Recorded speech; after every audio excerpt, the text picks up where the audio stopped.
Two gems in the making, ladies and gentlemen. Forget about the loss to a non-footballing team, honestly. It's not even a serious football team, but yet again we lost. But I don't care about the result, fam. I'm focusing on the youngins. And guess what? Sekou Kone and Jayen Kamason are two kids you want to keep your eyes on, because these two have got things about them that make them special. Subscribe to the Netero Sport, like, share, and let's get into this post-season talk after, of course, our post-season tour first game. Now, Sekou Kone, guys, you got to see him. If you watched the game, if you didn't, I've got it. I've got you, just like I've got you people who want to learn how to earn from the internet.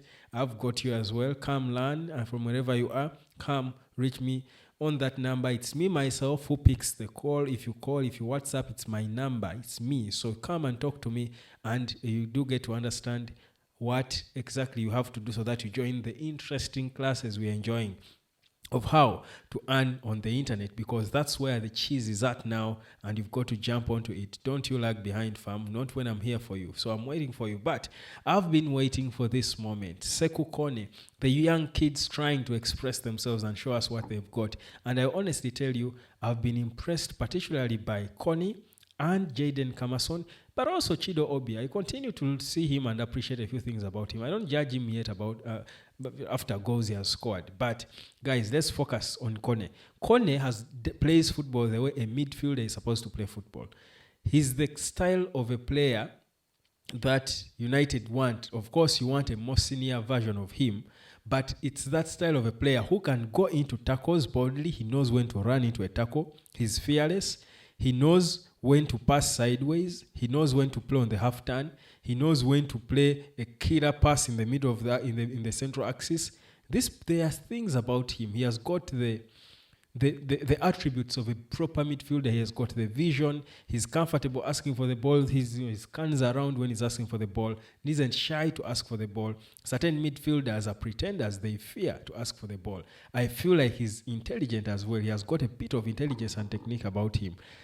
Again, he's a young Ederson style. I spoke about Ederson and why he's linked with Man United a lot. He's that profile of a player, and you feel Kone is tending towards the Ederson style. That if it's a 6, he can play the ball playing or ball carrying 6, the way you see Vitinha. If it's an 8, it's even perfect. Can play box to box.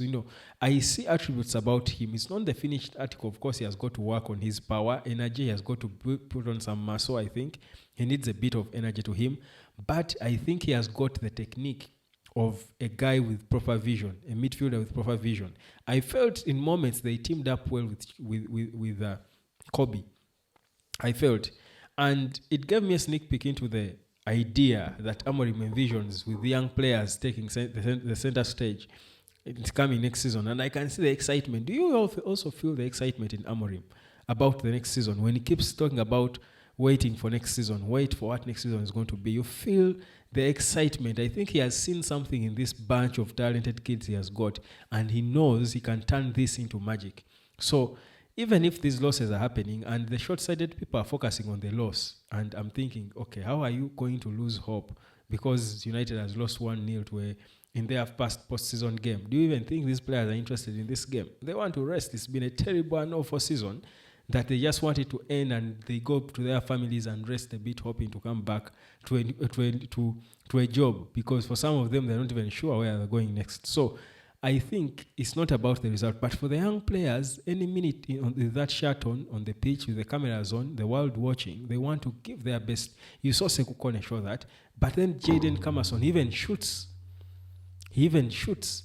The boy is industrious. He's jumping into guys, tackling guys, moving forward. So these are the kids that Amorim believes, if you add in a few senior players, can give you something amazing. Now, for me, when I see kids like Sekou Kone, of kids like Kobe that we already have, all these young players, I honestly feel I am more sold to the idea of letting Bruno go. I feel like this is the time now we can fully enjoy a new thing. Bruno has been there, great, frustrated by the mediocre players around him. He wants to be playing at his best level, but you cannot play at your best level in a team sport when everyone around you is so far off you. So you end up playing frustrated. And we've seen that a lot with Bruno. So he wants to be the one doing everything. I feel kids like Sekou Kone, already we've seen it with Kobe, with Mount. Some of these kids are going to be blocked by the presence of Bruno. Yet they've got immense potential. And we are in a rebuilding phase. So this should be their time. So for me, I think if there's anything for these kids to learn from Bruno, probably they have. I think at this point, and we know that Sir Jim Ratcliffe is about to make the decision, call the shot on whether or not to sell Bruno. But I'll tell you, I strongly feel they should be taking the money because the kids are there. I speak about Toby Collier every day. I'm telling you, there is a player in Toby Collier we are yet to know. There is something that's about to give in Toby. So how are all these players going to show up and turn up when Bruno is still there and fiercely trying to be the guy who dictates play, takes the shot, he's the finisher, he's the everything?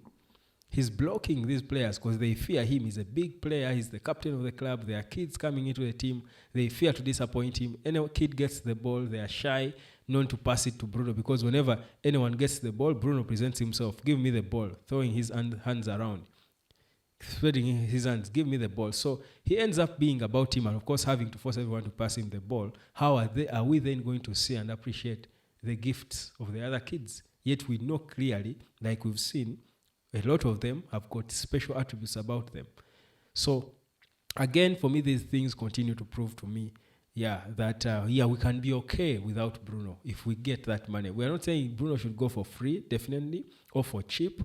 But if it's 100 million quid, fam, take the money, add in a few good players, and give space, breathing space rather, to these so many talented, gifted, potential kids we have. So that's my honest view. Now there is of course some fears. By the way, just quick updates about the current situation. Liam Delap, how Chelsea seem to be leading now. I think if it's a race now, seems to be shifting and turning more towards Chelsea. Apparently, because of the Champions League, Chelsea are intent. They seriously want him to make him the main guy.